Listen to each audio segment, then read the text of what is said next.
All right, everyone, welcome back into another NBA DFS video. My name is Eric Polzin. You can follow me at 9to5 Sports. Going to be breaking down this huge 11-game slate. Obviously, it's a lot like a couple of slates ago where we have a lot of questionable players, which that can easily change the whole dynamic of the slate as the day goes on. I'm going to try to give you guys the correct preparation to head into the day and give you guys enough information that if some injury news breaks one way or the other, you're going to be able to adapt to that injury news. Also, just a reminder that we do have the Discord chat that's going to be live before lock. Link to that is in the description below. We'll be adjusting to that news as well in there. All right, so let's go ahead and get into the injuries. So looking at it right now, guys, as we can see, there's a long list of players that are currently questioned. Let's start with the players that we do know are going to be out. I would say a great starting point would be the Golden State Warriors. Curry going to be out.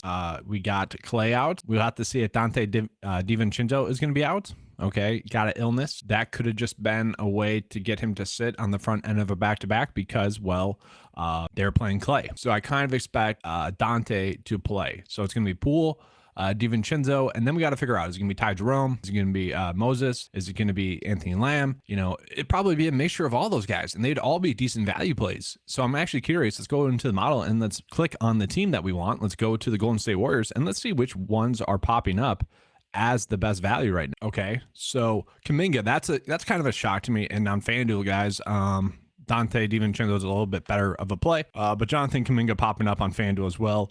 Much better play on FanDuel given that price point.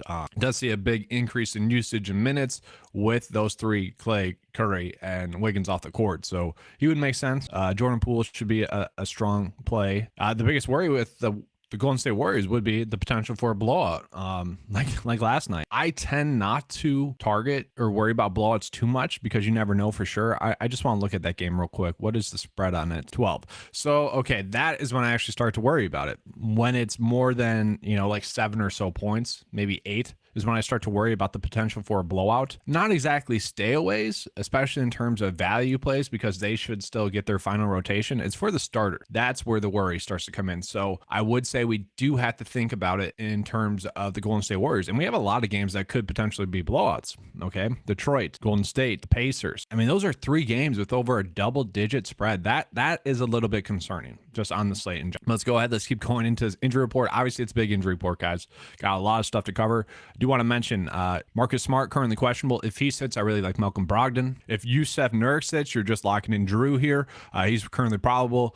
I shouldn't say lock. He'd be a strong price point play at 4.2, probably get around 30 minutes. Should be able to get around 25 DK points, fantasy points. Zubac is someone I want to touch on because he's currently questionable, but he gets a great matchup going against Charlotte. If he is active, he is someone that I really like. If not, maybe played the starting center for the Clippers.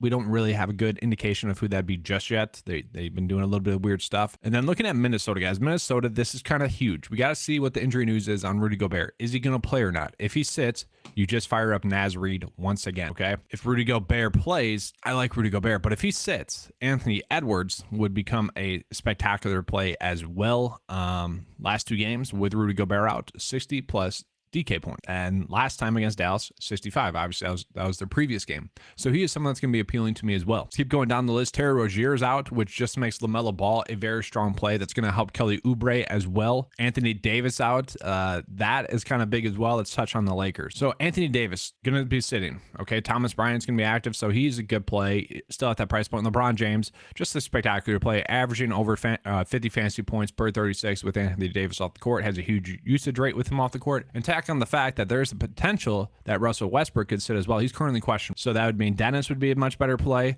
I don't think we have to worry about Patrick Beverley too much. Sure, if you end up on him, you end up on him. Austin Reeves is currently questionable, expected to sit. So that'd mean Lonnie Walker and maybe Kendrick Nunn, minimum price. If we get news that he's starting, he'd be someone that I'd want to look at. Okay, last game in a blowout, played 20 minutes, had 21 DK points. But if we get news that he is starting, he is going to be a very strong value play. And then let's see if there's other injury news. Josh Giddey currently listed as out. If that stays true, I do still like, well, I shouldn't say still. I like Shai. Shai ruined the value from 2 nights ago by being active. Okay. And now we've seen that twice now. So anytime Shai and Giddey are both ruled out, I think we just need to mentally prep for one of them to play. But Shai's going to play. So that means all these other plays, like maybe Wiggins is still decent. He's had 4 straight games of over 20 minutes and over 20 fantasy points. Like we like that. The one player I still really like is going to be Kenrich Williams. Should be locked into around 30 minutes or so.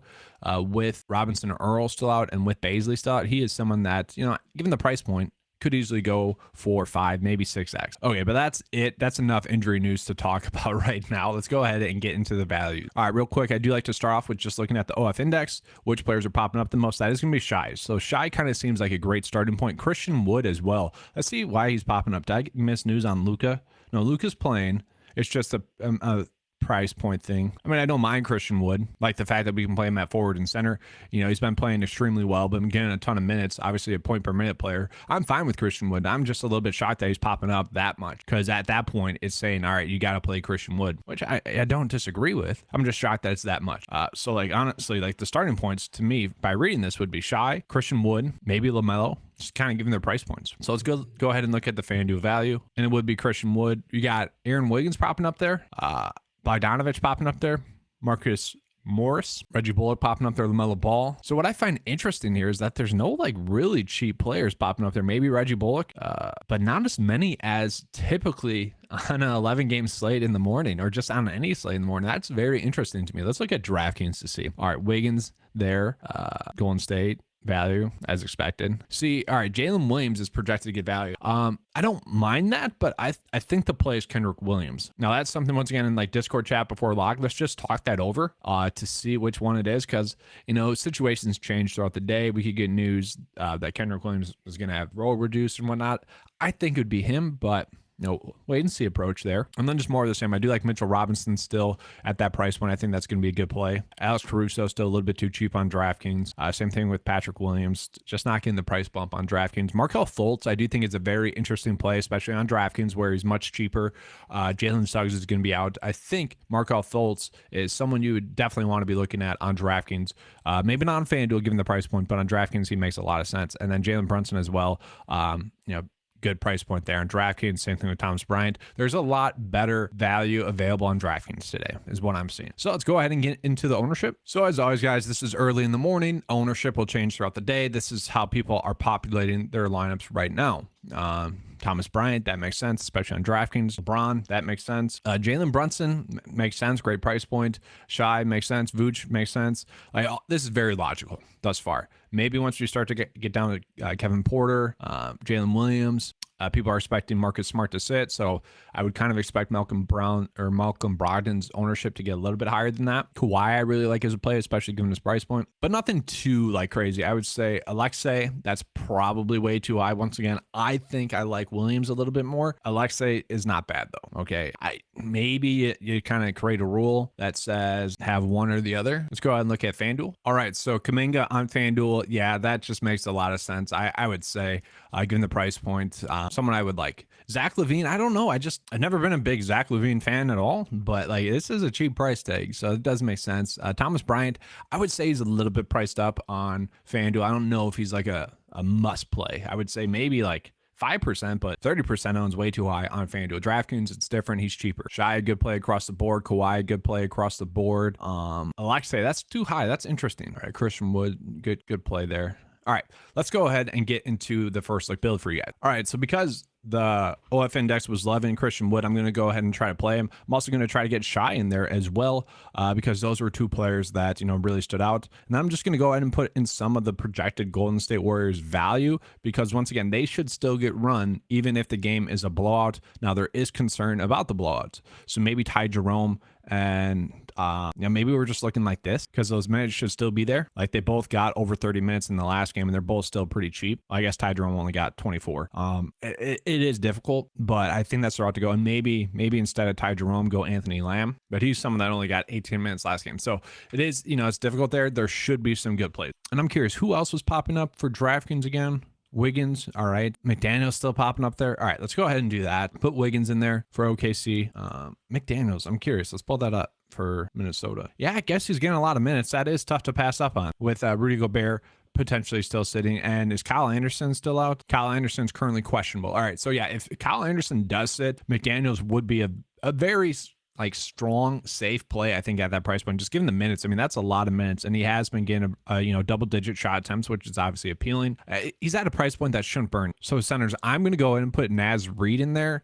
I think if Gobert plays, we can just play him as well. Like I don't mind that approach. I'm going to go ahead and put LeBron James in here. I want LeBron, but I also want Anthony Edwards if Rudy Gobert's sitting, and that's kind of the issue on this slate. Obviously, it's a big slate. Can't fit all the studs in there. 5.3 left over. Let's see what we got. Thomas Bryant. All right. So like a decent looking first look build. Obviously, as the day goes on, we'll be able to develop the lineup process much, much better. But this is what it's looking like this morning. Okay. Once again, just be in the Discord chat before lock. Big slate. And maybe even after lock. All right, guys, because news changes throughout the night.